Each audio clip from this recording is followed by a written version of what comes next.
उत्तर प्रदेश में अमेठी और रायबरेली लोकसभा सीट को गांधी का सबसे मजबूत दुर्ग माना जाता है। अमेठी और रायबरेली सीट पर गांधी परिवार को बसपा प्रमुख मायावती इस बार किसी तरह की कोई रियायत देने की मूड में नहीं है। रायबरेली अमेठी सीट से गांधी परिवार के सदस्य राहुल गांधी और प्रियंका गांधी भी चुनाव लड़ते हैं, तो भी बसपा उनके खिलाफ मजबूत प्रत्याशी उतारेगी। इसको लेकर हाल ही में एक बसपा नेता ने खुलासा किया।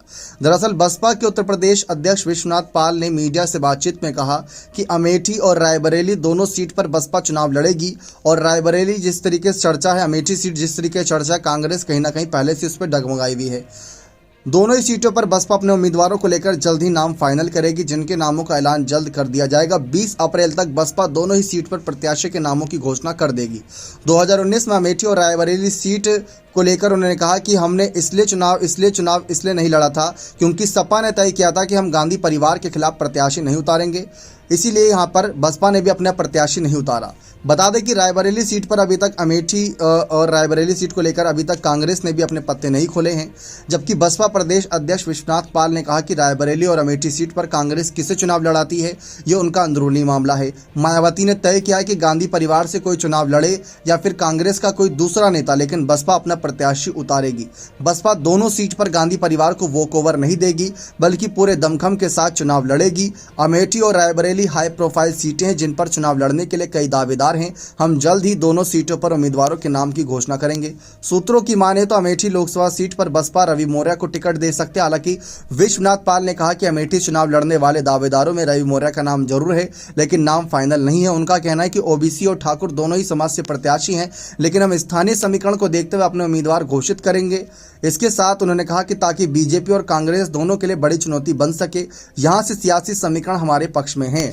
अगर हम यहाँ पर देखें तो बसपा पहले से भी कहीं ना कहीं अपने प्रत्याशियों को यहाँ से चुनावी मैदान में उतारती रही है, जिसकी वजह से काफ़ी हद तक कांग्रेस को मजबूती मिली है, यानी कि सीधा फायदा कांग्रेस को भी मिला है। जैसे कि अगर हम अमेठी सीट की अगर हम बात कर ले तो जो अमेठी सीट अगर हम देखें, राहुल गांधी पिछली बार हारे थे, उसमें बड़ा रोल कहीं ना कहीं बसपा की प्रत्याशी का भी था कि बसपा ने प्रत्याशी नहीं उतारा था, इस वजह से भी हारे। अगर हम देखें 2014 में जब बसपा ने प्रत्याशी उतारा तो 57,000 वोट धर्मेंद्र प्रताप सिंह को मिले थे, जबकि राहुल गांधी यहाँ पर 1 लाख वोटों से जीत गए थे। स्मृति ईरानी यहाँ पर 3 लाख वोट ही पाई थी। लेकिन 2019 में जब बीएसपी ने अपना कैंडिडेट नहीं उतारा तो यहाँ पर राहुल गांधी की हार 55,000 वोटों से हुई।